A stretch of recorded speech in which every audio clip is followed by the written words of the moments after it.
Students इंशाल्लाह हम second unit जो कि बायोस्टेट में हम पढ़ेंगे। तो देखिए बायोस्टेट में ये सेकंड यूनिट में मोस्टली जो है वो ए बी पार्ट्स है, लेकिन हम जो है वो आपको जो है ये इस एक पार्ट में दोनों ऑब्जेक्टिव, जो पहला वाला जो ए मेजरिंग फ्रीक्वेंसी और ये ऑर्गेनाइजिंग डेटा या ऑर्गेनाइजिंग एंड समराइजिंग डेटा, तो ये दोनों ऑब्जेक्टिव है। ठीक है, तो ये दोनों ऑब्जेक्टिव हम इंशाल्लाह इसमें ही कवर करेंगे। ठीक है, तो फर्स्ट ऑफ ऑल हमारा जो टुडे लेक्चर है, at the end of the lecture the students will be ables to organise and summarise data. तो सबसे पहले हम डेटा जानेंगे कि डेटा क्या होता है। ठीक है, तो डेटा तो ऑलरेडी आपको पता है कि हम कलेक्शन या इन कलेक्शन इंफॉर्मेशन करते हैं। ठीक है, फिर क्या करते हैं कि इसमें हम मतलब क्या करें कि जैसा कि आपको पता है कि जितनी भी बायोस्टेट में हम रैंडमली डेटा कलेक्ट करते हैं, फिर उस डेटा को जो है फिर हम एक ऑर्गेनाइज और स्टेप बाय स्टेप वे में जो है वो पैटर्न में ला देंगे। ठीक है, तो उस पैटर्न में लाने की जो मेन कंसेप्ट है वो हम इसमें ही इंशाल्लाह आपको पढ़वाएंगे। ठीक है, और कंसेप्चुअल तरीके से। तो why to organize the data, तो आपको पता है कि हम इसलिए ऑर्गेनाइज करते हैं डेटा ताकि हमें क्या करते हैं टू कन्वीनियंटली डिस्प्ले डेटा, मतलब हमें वाज़ेह तौर पर या क्लियरली जो है वो हमें डेटा की जो है वो डिस्प्ले किया जाए। तो इसीलिए फिर प्रेजेंटेशन ऑफ द डेटा, तो मोस्टली क्या करते हैं कि statistical data are generally prepare by, तो जो स्टैटिस्टिकल डेटा होती है ना, तो वो मोस्टली क्या करते हैं वो प्रिपेयर होती है मतलब इस दो तरीक़ों से कॉमनली। ठीक है, फिर और उसके 7 टाइप्स भी आएंगे। ठीक है, लेकिन जो प्रेजेंटेशन ऑफ डेटा हम करते हैं, तो जनरली हम जब करते हैं वो टेबल और ग्राफ्स में ही करते हैं। तो टेबल में क्या होती है, तो टेबल में मेनली जो फ्रीक्वेंसी टेबल होती है, तो जो पहला ए वाला जो हम आपको बता रहे हैं ना कि ए वाला पार्ट भी इस सेकंड यूनिट में ये दोनों हमने कंबाइन की और आपको लेक्चर अभी रिकॉर्ड करते हैं। ठीक है, तो टेबल में मोस्टली जो है फ्रीक्वेंसी टेबल आती है। तो फ्रीक्वेंसी टेबल वो इंडिविजुअल एंड ग्रुप दोनों डेटा के लिए जो है वो हम बना सकते हैं। ठीक है, तो फ्रीक्वेंसी टेबल हम किस किस चीज़ों के लिए, इंडिविजुअल और ग्रुप दोनों डेटा के लिए हम यूज़ कर सकते हैं। फिर क्या है कि जो ग्राफ्स होती है, तो ग्राफ्स में हम हिस्टोग्राम एंड जो हिस्टोग्राम है एंड फ्रीक्वेंसी फाइलोग्राम है, बार एंड फाई चार्ट। ठीक है, तो ये दो जो है वो डिवीजन हुआ है। तो आपने एमसीक्यूज के लिए ये याद रखना है कि जो टेबल होती है, तो टेबल में इंडिविजुअल और ग्रुप डेटा दोनों के लिए जो है फ्रीक्वेंसी टेबल हम बना सकते हैं। एक पॉइंट दूसरा ये है कि ग्राफ्स ग्राफ्स हम हिस्टोग्राम एंड जो फ्रीक्वेंसी पाइलोग्राम होती है। ठीक है, और बार चार्ट फाई चार्ट ये सब चीज़ें जो है वो मतलब हम ग्राफ में ही बनाते हैं। ठीक है, तो ये आपने एमसीक्यूज के लिए याद रखना है। फिर ऑर्गेनाइजिंग डेटा के लिए, तो मेनली जो ऑर्गेनाइज करते हैं हम डेटा, तो या तो हम फ्रीक्वेंसी टेबल में बनाते हैं, हिस्टोग्राम में बनाते हैं, पैलोग्राम में, bar chart, pie chart, stem and leaf display and जो बुक प्लॉट्स होती है। तो ये 7 ऑर्गेनाइजिंग मतलब डेटा है जो 7 तरीक़ों से हम जो है वो क्या करते हैं, ऑर्गेनाइज ही करते हैं। तो ये जो है वो आपने क्या करना है, देखना है।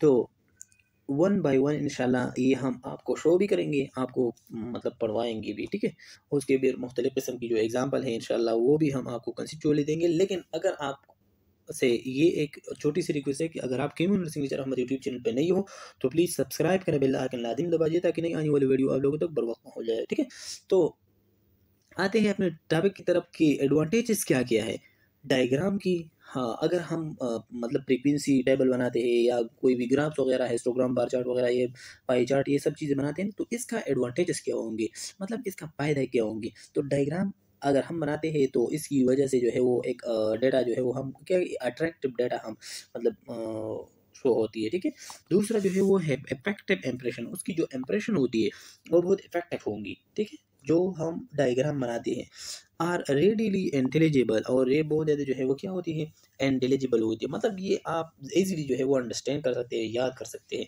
उसकी जो रिजल्ट होती है। ठीक है, फिर क्या है कि जो फैसिलिटी है कंपैरिजन, और आप आसानी से जो है एक ग्राफ दूसरे ग्राफ के साथ कंपेयर भी कर सकते हैं और एक एक डेटा की दूसरे डेटा के साथ कंपेयर ही कर सकते हैं। ठीक है, तो ये उसकी जो है वो एडवांटेजेस थे। फिर दो मेन लिमिटेशन है डायग्राम के। ठीक है, कि डायग्राम पहला तो ये है कि पहले क्या होता था कि गिव। ठीक है, तो उसकी जो मेन लिमिटेशन है, पहला लिमिटेशन डायग्राम की यही है कि गिव अप्रॉक्सीमेट रिजल्ट। तो ये आपको पता है कि ये आपको अप्रॉक्सीमेट रिजल्ट देता है, ठीक है।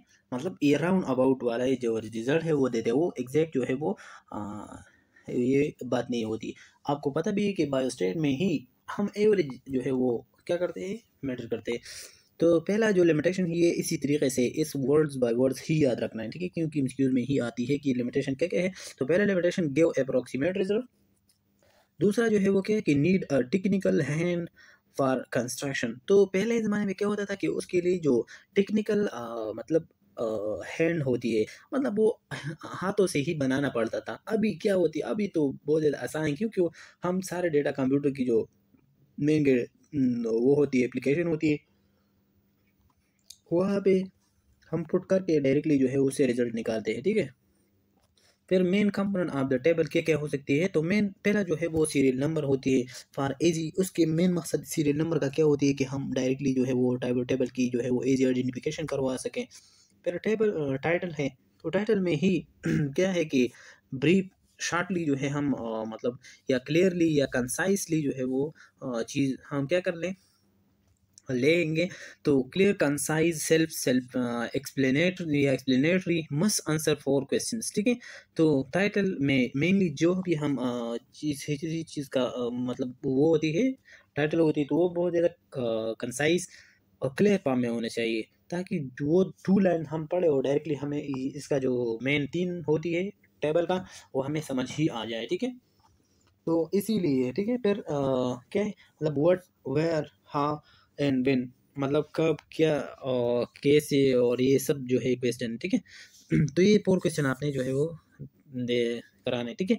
फिर क्या है कि number and title must be noted above a table, मतलब जो टेबल के ऊपर होती है ना, वो टेबल के ऊपर जो है आपने क्या करना है, नंबर या टाइटल जो है वो ही पढ़ना है, मतलब लिखना है। फिर क्या है कि जो कैप्शन है और स्टब है, तो कैप्शन जो मतलब ऊपर से नीचे तरफ की तरफ जो लाइन्स होती है ना, जो कॉलम्स होती है, ठीक है, तो वो मोस्टली हेडिंग वगैरह ये कैप्शन ही होती है। और स्टब जो मतलब लेफ्ट टू राइट जो है वो जो लाइन्स लकीरें लगी हुई होती है, तो उसको हम स्टब कहेंगे। तो स्टब का डिफिनीशन या उसकी जो एक्सप्लेनेशन है कि left hand column and it is heading. तो लेफ्ट हैंड साइड जो कॉलम है वहाँ, ठीक है, या कैप्शन क्या है कि मतलब other column and their heading, ठीक है।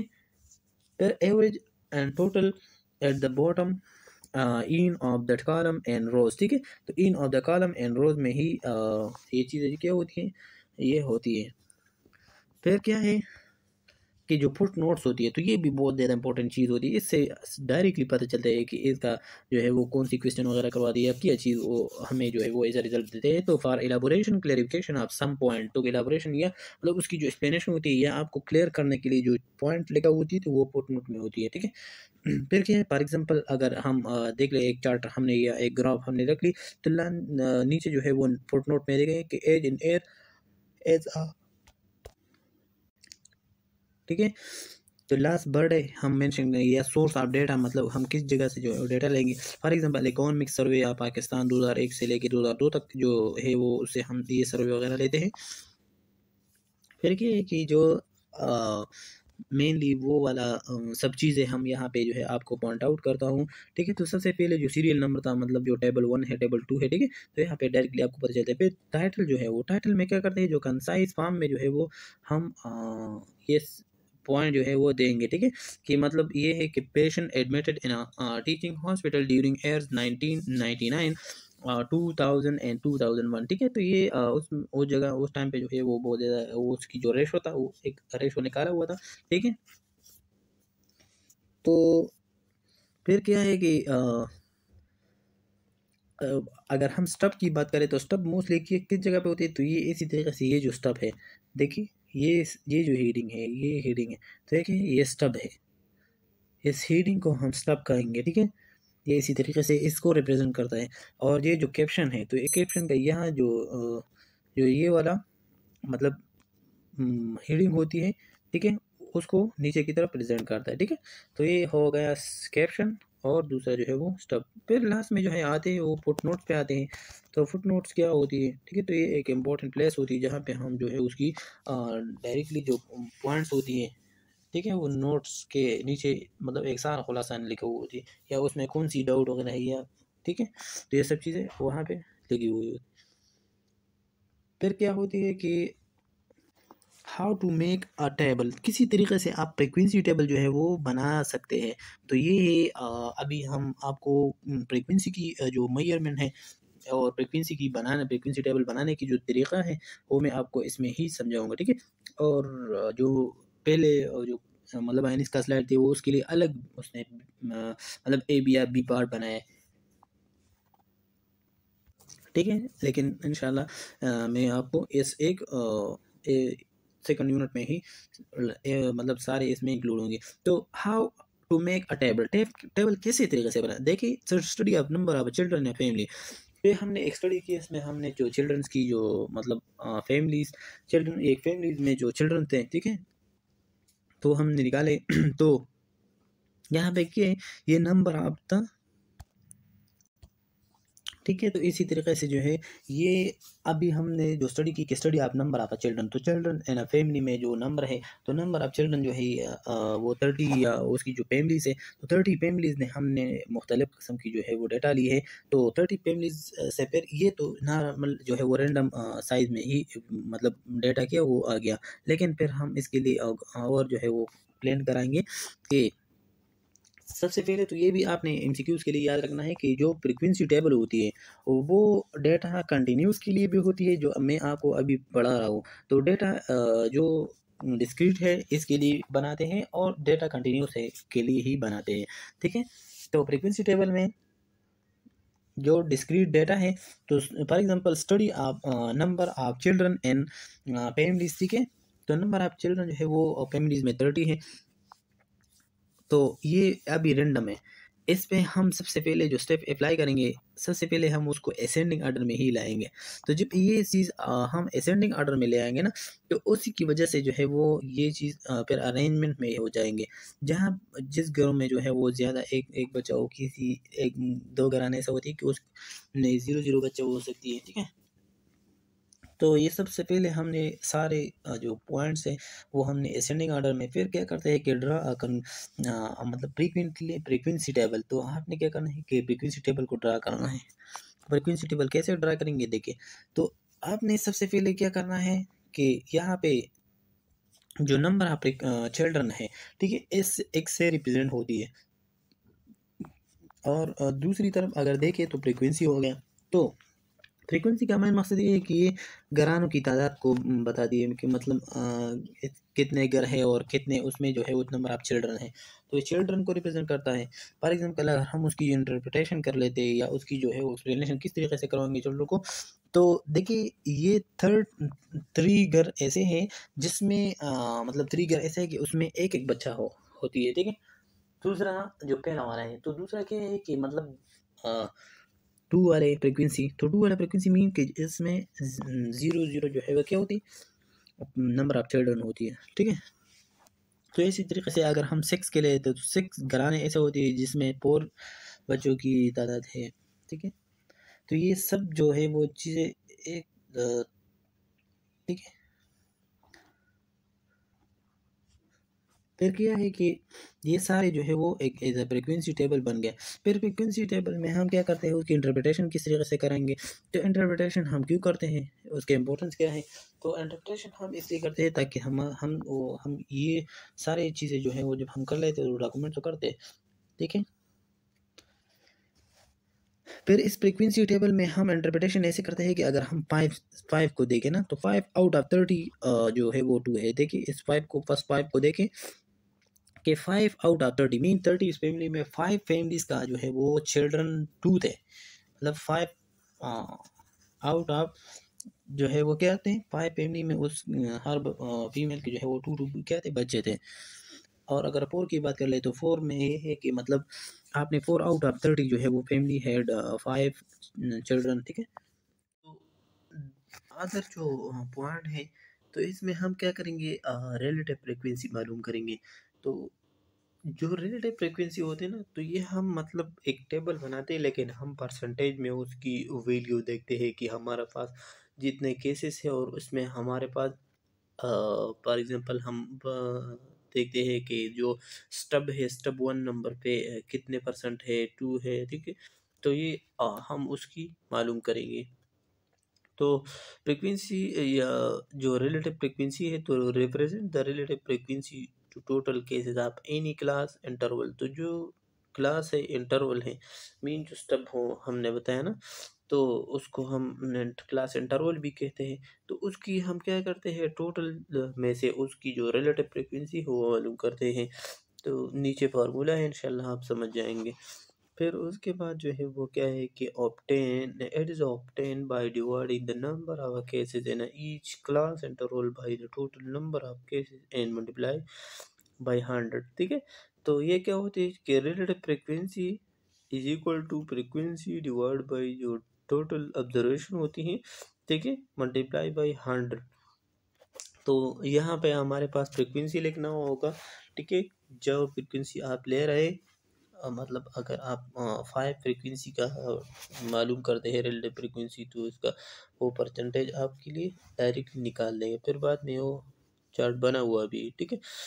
तो टोटल ऑब्जर्वेशन आपको 30 है, तो टोटल ऑब्जर्वेशन 30 है, और इसमें अगर किसी का भी मालूम करते तो आसानी से मालूम करते, और वो 100 में ही मल्टीप्लाई कर सकते, ठीक है? फिर आते हैं कि जो रिलेटिव फ्रीक्वेंसी होती है, तो रिलेटिव फ्रीक्वेंसी में हम किस तरीके से जो है वो टेबल वगैरह की मालूम करते हैं। तो इस टेबल को देख के थोड़ा सा इंशाल्लाह आप समझ जाएंगे। ये तो आपको पता है, ये तो नॉर्मल जो चिल्ड्रन की नंबर थे कि, और ये घरानों की जो घरों है ना, तो घरों का नंबर है। तो इंटरप्रिटेशन तो आपने पहले स्लाइड में भी देखा कि फॉर एग्जांपल अगर हम 5 का देखें, तो ये 5 घरानों में 5 घर ऐसे थे जिसमें 3-3 बच्चे थे, ठीक है? और 6 घर ऐसे थे जिसमें 4-4 बच्चे थे, ठीक? तो ये चीज़ें जो है वो इसी तरीके से हम उसको इंटीग्रेट या इंटरप्रिटेशन ही कर रहे हैं। फिर एक नई बात आ गई कि रिलेटिव फ्रीक्वेंसी है, कैसे मालूम करेंगे? तो उसको फार्मूला आपने जानी है कि जो रिलेटिव फ्रीक्वेंसी होती है इज इक्वल टू जो frequency divide by observation, total observation. तो टोटल ऑब्जर्वेशन अगर ये सब चीज़ें हम जमा कर लें ना, कि मतलब 5 ये हो गया, 2 5 15 20, और 20 के साथ जो है वो 30, और इसी तरीके से ये 30 आती है। देखिए 5 हो गया, फिर ये 15 हो गया, फिर ये 25 हो गया, और ये 30 हो गया, ठीक है? तो ये टोटल जो है हमारे पास 30 फ्रीक्वेंसी है, और जो ऊपर था वो ऑब्जर्वेशन अगर हम 5 का मालूम करेंगे। तो इसी तरीके से इस जगह को देखें कि हम दो जो है वो हमारे पास फ्रीक्वेंसी है, और 30 हमारे पास टोटल जो है वो ऑब्जर्वेशन है, या टोटल जो है वो मतलब घर है, ठीक है? मतलब 30 घर से हमने सैंपल ली है या डेटा ली है, ठीक है? तो इस 30 पे डिवाइड करेंगे, तो उसमें ये वाले जो वो घर जो इसमें 0 बच्चे थे, उसका परसेंटेज इस रिलेटिव फ्रीक्वेंसी में क्या होंगी, 100 पे हम मल्टीप्लाई करेंगे तो इज इक्वल टू 6.7% जो है उसमें ही आती है, ठीक है? इसी तरीके से और नीचे भी। तो अगर आपको कोई भी एमसीक्यूज आ जाती है कि हमारे पास फ्रीक्वेंसी टेबल में जो है वो फ्रीक्वेंसी 5 है, और रिलेटिव टोटल जो ऑब्जर्वेशन है वो 30 है, तो आप जो है वो आपने क्या करना है, ये फार्मूला अप्लाई करके ये जो आप लेना है कि 5 divide by 30 is equal to 0.167 ऐसे आ गया। फिर आपने जो है वो उसको मल्टीप्लाई करना है 100 के साथ, फिर इससे जो 16.7% आ गई। तो ये इस 100 वैल्यू में ये सारा 100 है, ठीक है? इस सारा 100 वैल्यू में इस घरानों की जो परसेंटेज है वो 16.7 है, ठीक है? फिर इंटरप्रिटेशन हम किस तरीके से करेंगे, देखिए अगर 16 की बात कर लेना, तो देखिए कि 16.7% out of family has 2 children. बिल्कुल वो देखिए ये 16 वाले हैं ना, तो हम अगर इंटरप्रिटेशन, तो इसीलिए हम देखते हैं, तो अगर आउट ऑफ 30 वाले, ठीक है, तो ये 16.7 में कितने बच्चे होते हैं, तो ये आप देख लो 2 बच्चे, ठीक है? तो तो इसी तरीके से जो है हम इंटरप्रेट करते हैं कि 16.7 of the family had 2 children. For example ये हम देख लें तो 20% ऑफ द फैमिली 20% फैमिली ऐसे थे जिसमें बच्चे कितने थे, 4 बच्चे थे, ठीक है। तो ये इंटरप्रिटेशन हो गया। नीचे भी इस एग्जांपल है कि 3.3 फैमिलीज हैड 8 चिल्ड्रन। देखिए ये जो सबसे लास्ट वाला है तो इसको देखो। फिर क्या है कि कम्युलेटिव रिलेटिव फ्रीक्वेंसी, ठीक है। तो ये कम्युलेटिव रिलेटिव फ्रीक्वेंसी का भी आपने फार्मूला याद रखना है, ठीक है, कि हम ये किस तरीके से मालूम कर रहे हैं।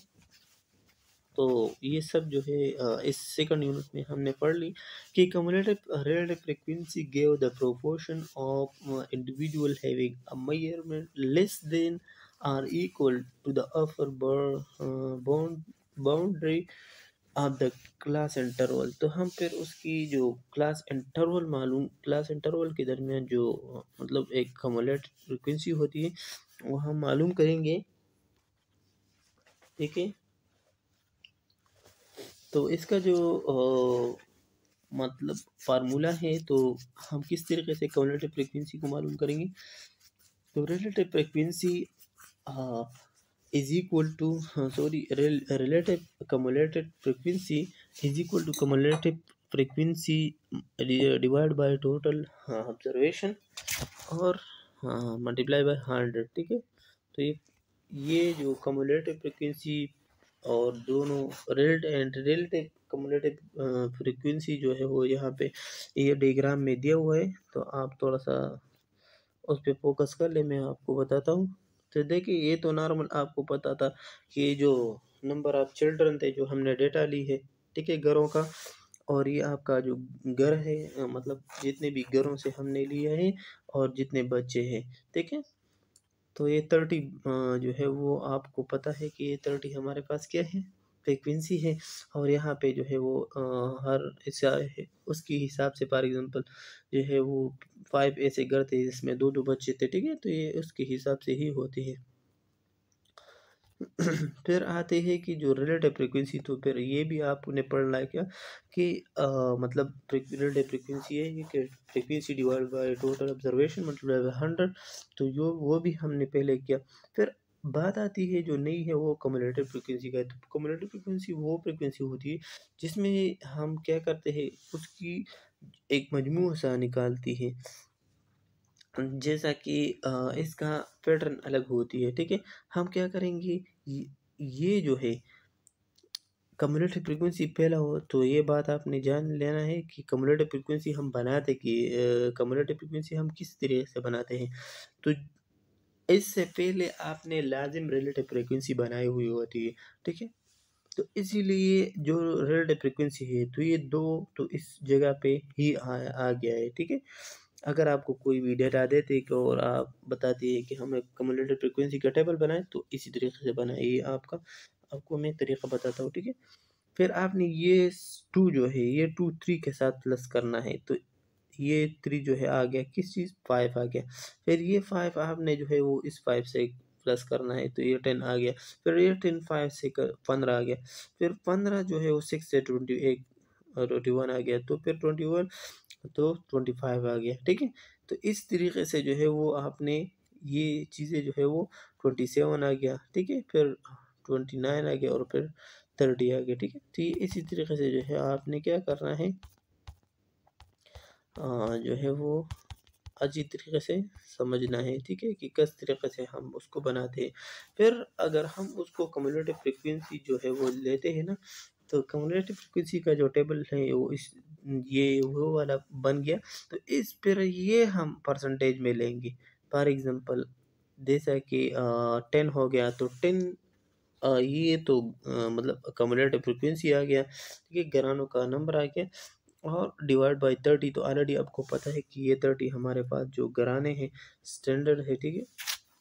और इस 30 डिवाइड बाय मतलब 10 divide by 30 is equal to 0.333, ठीक है, मल्टीप्लाई बाय 100। तो 33.3% जो है वो घराने ऐसे थे जिसमें उसकी क्युमुलेटिव फ्रीक्वेंसी कितनी आती थी इस तरीके से। फिर इसका इंटरप्रिटेशन भी इसीलिए है कि 10 जो है तो 10 family had 2 or less than 2 children.